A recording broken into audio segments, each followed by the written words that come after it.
ഇത് Manjappura mass Motors എന്നായിരുന്നു നമ്മുടെ ഹോണ്ട ഡിയോ വണ്ടി. നമ്മളത് വർക്കിന് കയറ്റിയിട്ടുണ്ട്. ഇതിൻ്റെ കംപ്ലയിൻറ്റ്സ് പറഞ്ഞാൽ വണ്ടി വെട്ടലിൻ്റെ കംപ്ലയിൻ്റ് ആയിട്ടാണ്, ഹാൻഡിൽ വെട്ടൽ ഇതിൻ്റെ കംപ്ലയിൻ്റ് ആയിട്ടാണ് വന്നിരുന്നത്.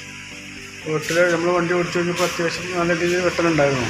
അപ്പോൾ അതൊക്കെ ഒന്ന് ചെക്ക് ചെയ്യാൻ വേണ്ടി അയച്ചിട്ടുണ്ട്. ഇതിൻ്റെ ബുഷുകളൊക്കെ ഒന്ന് ചെക്ക് ചെയ്യാൻ വേണ്ടി അയച്ചിട്ടുണ്ട്. ബുഷ് ഈ ലിങ്കിൻ്റെ ബുഷ് അത്യാവശ്യം നല്ല രീതിയിൽ പ്ലേ ആയി തുടങ്ങിയിട്ടുണ്ട് കേട്ടോ. അത് അത്യാവശ്യം നല്ല രീതിയിൽ പ്ലേ ഉണ്ട്. അതുപോലെ ഈ ഷോക്കപ്പിൻ്റെ ബുഷും പ്ലേ സ്റ്റാർട്ട് ചെയ്തിട്ടുണ്ട്. അപ്പോൾ രണ്ട് ലിങ്ക് ബുഷും അതിൻ്റെ ഷോക്കപ്പിൻ്റെ ബുഷൊന്ന് മാറ്റിയിടാം. അതുപോലെ ഈ ഹാൻഡിൽ ബെയറിങ്ങിന് ചെറിയൊരു ലൂസുണ്ട്, അതൊന്ന് ടൈറ്റ് ചെയ്തിട്ടൊന്ന് റീസെറ്റ് ചെയ്യാം. എന്നിട്ടൊന്ന് നമുക്കൊന്ന് ഓടിച്ച് നോക്കാം. പക്ഷേ ഒരു കഴിഞ്ഞ ദിവസം ടയർ മാറ്റിയെന്നാണ് പറഞ്ഞത്. ടയർ കിടക്കുന്നത് ടി വി എസ് പറയുന്ന ഒരു കമ്പനി ടയറാണ്, ടി വി എസിൻ്റെ ടയറാണ് കിടക്കുന്നത്, ടി വി എസിൻ്റെ ടയർ. പക്ഷേ ഈ മോഡൽ ബൈക്ക് ഈ സ്കൂട്ടറുകൾക്ക് ഇങ്ങനത്തെ ടയർ, കട്ട കൂടിയ ടയർ ഇട്ട് കഴിഞ്ഞാലും പ്രശ്നം കാണിക്കരുത്. നമുക്ക് ആ ഫ്രണ്ടിൽ കിടന്ന ടയർ സാപ്പർ പറയുന്നത്, സാപ്പർ ആ മോഡലിൽ ഇട്ട് കഴിഞ്ഞാൽ നമുക്ക് ഒരു കംപ്ലയിൻറ്റ് ഉണ്ടാവില്ലല്ലോ.